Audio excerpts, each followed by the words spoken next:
Right, so today I'm going to reveal the truth about starting a cleaning business and pretty much what no one tells you about these kind of businesses. We're going to go through the biggest misconceptions with a cleaning business, why it's kind of so simple to start that no one tells you about, and an easy 3-step process on simply how for you to get started. And then we'll talk about smart scaling, which is something that we obviously really look into here at the SEC. So some of the biggest misconceptions are that you need experience and skills to actually start a cleaning business. And the fact of the matter is that you don't. I had no idea when I first started a cleaning business, not a clue what I was doing. I literally heard a few people that were running a cleaning business, they were doing really well, and I kind of thought, all right, let's run with it. It sounds pretty simple to use. The second is that you kind of need to do all the cleaning yourself. Well, again, that's not something that you need to do, and you certainly don't need to be hiring staff to do it for you either. We look at keeping cash flow really, really basic to start with and simple. That in turn makes the business feel really easy to run. So we'll take a look at contractors to actually do the work for you. Then you're focused on working on the business, which if you haven't heard that saying, working in the business and working on the business, I teach people how to work on their businesses to scale it smartly. And then finally, one of the biggest misconceptions is that cash flow and profits are really poor. And that is just absolutely ridiculous. When you have the right blueprint and the right framework on getting this set up, let's say you take a look at a couple of recurring revenue services with some like day-to-day upsells that are going to always be incorporated into a contract. So say, for example, we look at a school cleaning contract and they're probably going to want their windows done, their gutters, some jet washing. These are like all optional extras that we can price within the contract. And all we're doing is getting our contractors to take a look at it and then making sure that we're putting our profit margins on top. Cash flow is really, really simple when you apply it, especially to the domestic sector. We can ask for same-day payments or in some cases payment up front as well. When it applies to a commercial strategy, payment terms can kind of be set by you and sometimes set by the company themselves as well. So if you're working for big commercial companies, when I was working for Wilmot Dixon, ISG, people like that, TK Maxx, Apple, they all have 30-day payment terms. And you get to a point that you're happy to agree to that, and it still manages cash flow really well. But in the domestic sector, in most cases, I was taking payment up front. So I already had the cash ready to pay the contractor and take my profit off the top of it. At the same time, you can just do a same-day payment. So the client signs the job off, you invoice them, get paid same day. You can even run things with card payments these days using the likes of a payment processor like Stripe, for example. So you definitely don't need experience. You don't need to do the cleaning yourself. And cash flow and profits are absolutely perfect. They're one of the best businesses to run with cash flow and profits in my eyes. So the second thing then is the simplicity of getting a business like this started. Now, a lot of people think, oh, it's really hard, I'm going to have to spend loads of money on advertising, or, the website might take me ages and things like that, and it's just simply not the case. The one thing here is that we're looking at low cost and high demand in the sector that we're getting you started in. A cleaning business is massively high demand, both domestic and commercial. You don't need a big investment to get started. You can start this off on very, very little cash flow. We can literally get some of our clients started on operating expenses of £50 a month. If they want to do some advertising, we literally recommend in the region of like £150 to get started, just to do like a data capture stage. And at the same time, you want to be making a return on that ad spend as well. And then you're just reinvesting. So you definitely don't need a big investment to get started with. Cleaning is always in high demand, like I said. So the domestic side of things, the leads are just ridiculous. What we see across the US and the UK with the lead generation that we use, we're talking inbound lead generation here. It's unbelievable the amount of leads that we get and the low lead cost. I was speaking to one of my clients literally at the start of the week, and she has a lead cost of £2.80 at the moment, which is just utterly ridiculous. And that's something that's taken me, honestly, about 10 years to kind of get dialed in, but it is massively dialed in now. The commercial side of things, we aim at a slightly higher lead cost, but obviously the profit margins are a lot greater. The jobs can be a lot bigger, which in turn gives us a bigger profit margin. Now, again, another reason why this is so simple is that you don't need to hire staff or do any of the work yourself. We'll look at an outsourcing framework that allows you to onboard contractors to do the work for you. That side of things means that we don't need to hire any employees, we don't have PAYE, we don't have to pay all the taxes that comes along with that, pensions, national insurance, sick pay, holiday pay, the list goes on. It's a pain in the arse. Don't bother hiring staff.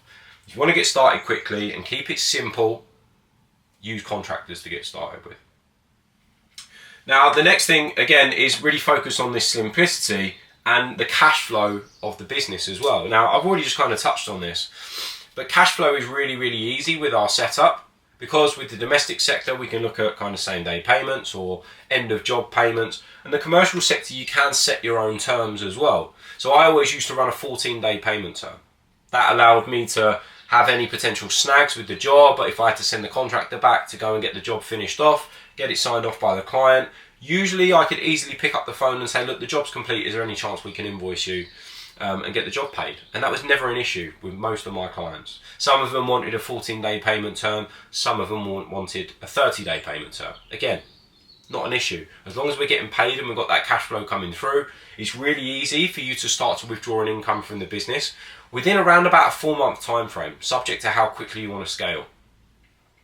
So how do we do this? How do we get this set up? We keep it to an easy 3-step process to get started. The first is literally around getting clients. So what we want to do is have like an online setup framework. That will be a Google My Business. You can take a look at Facebook groups or a Facebook business page. And then a website or even a landing page if you really want to get started quickly. The website that we show people how to do is so easy to use. It's AI generated.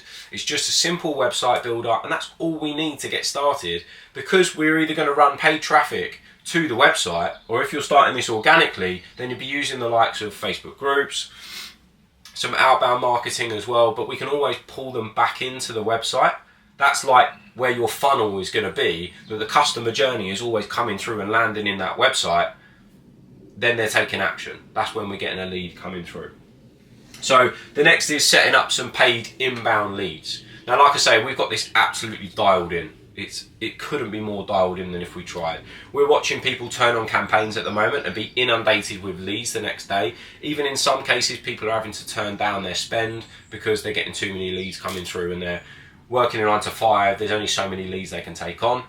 At the same time, you do want to be trying to take on absolutely everything as well. So, you know, if you've got some time allocated, we also show you an automated process. We can onboard a virtual receptionist to actually take that initial lead as well. Automation works really well with this setup at the same time.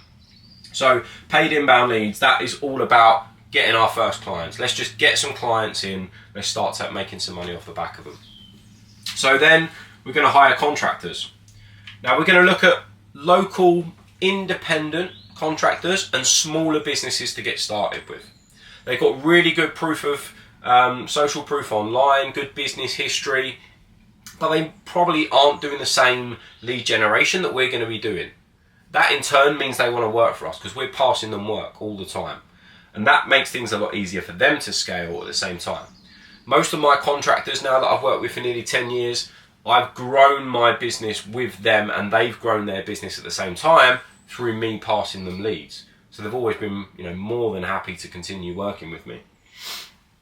Now, what we want to focus on with the contractor setup is paying per job, not per hour. In the initial stages this is, or even a day rate.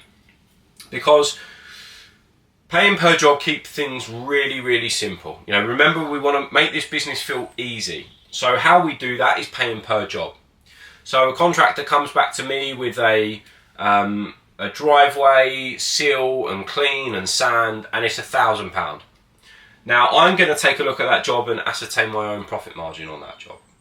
So I'm going to go back and say to the client, let's say for argument's sake it's £1,450.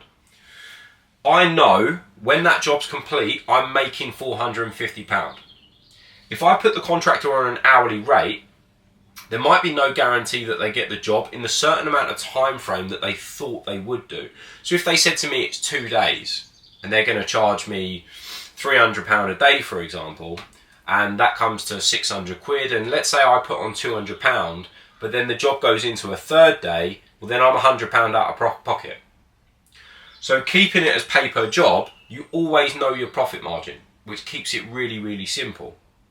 When it comes to a lot bigger jobs, I can give you an example of a job that I priced around about £127,000 off the top of my head. Now, I actually did that on a day rate breakdown with the contractors.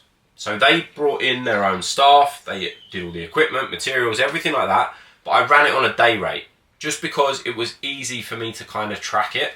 And I knew that there was like a certain amount of work that they could get done in a day, and it worked out to be more profitable for me. Instead of saying I'll give you £100,000 and I'll take £27,000 off the top, it actually made me a lot more money than that because of the way that I tracked it. But that's something that comes with knowledge and experience. As you begin to know and get a feel for the size of the jobs, how long it's going to take a contractor, so on and so forth, that's when we can kind of switch you to a day rate. At the same time, you want to stick at paper job, stick at paper job. I still run paper job now. I don't do everything on day rates. Paper job can be a lot easier. I had a roof clean the other day.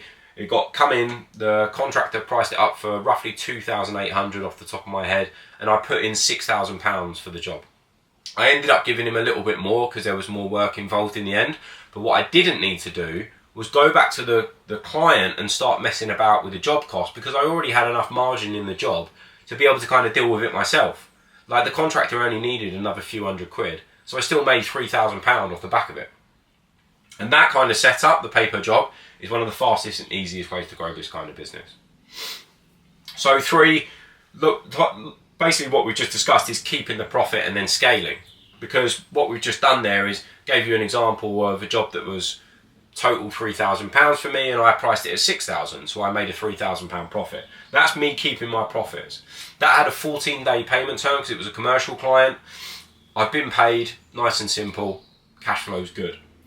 You can take a look at same-day payments, like I said, with the domestic services. Even some commercial clients, they don't mind paying you the same day. It's just worth having a conversation beforehand, basically. So what we want to do is book the jobs and then assign it to the contractors. Now, you're going to be developing a contractor list, if you like. And then every time you're booking one of these jobs, you can even get different prices of different contractors, but then simply book that job in, ascertain your own profit margin on that job, and take a look at the job as a whole. Don't just run things like a middleman, and we're putting on 10%, 20% every 2 minutes. You're not going to scale. You will scale, but you won't scale in the speed that we like to scale, and you won't have margins that are really, really solid to be able to grow the business and like reinvest in paid ads and things like that. So ascertain your own profit margin, and that's exactly how I help breaking down with my clients what to look for on the jobs, what kind of things to factor in. If we've had a number of different quotes from different contractors, then we can get a like kind of an average feel for the job. But if you've got one contractor coming back on, let's say, a driveway, seal, sand, that's like £1,500, and then we got another contractor coming in at like £750, well, just looking at that alone, if the specifications are exactly the same and you know your contractors can do the job, then I'm going to be using the contractor that's sat at £750, and I'm probably going to be charging £1,500 for myself, because I know that a contractor will kind of charge those rates. At the same time, reduce that margin just a little bit, so we're not looking at just bang on 100% profit, 100% markup. And, you know, I could be sitting around 1,200, 1,100, 1,200. That still gives me massive margins on one day's work, potentially. So ascertain your own profit margin when it comes to these jobs. And if you need any help with that, I'm more than happy to help. So the fourth thing here is about scaling smart scaling. So firstly, don't overthink this. Just go out there and get clients. Worst case scenario, you don't follow like a good blueprint, then you might have some clients that are a bit all over the place and you might not land them. At the same time, just keep it nice and simple to start with. Sensible profit margin, don't go crazy. Still ascertain your own profit margin, but you don't do the middleman side of things. And just don't overthink it. Just get an online setup framework done and then just start pushing out for clients. The next thing is about taking on everything. So at the start, take on absolutely everything. It was one of the best pieces of advice that I got given when I was first starting out. But I literally took on everything.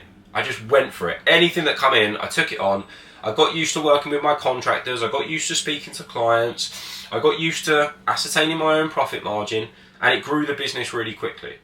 you will get to a certain point that there's jobs that you don't want to take on.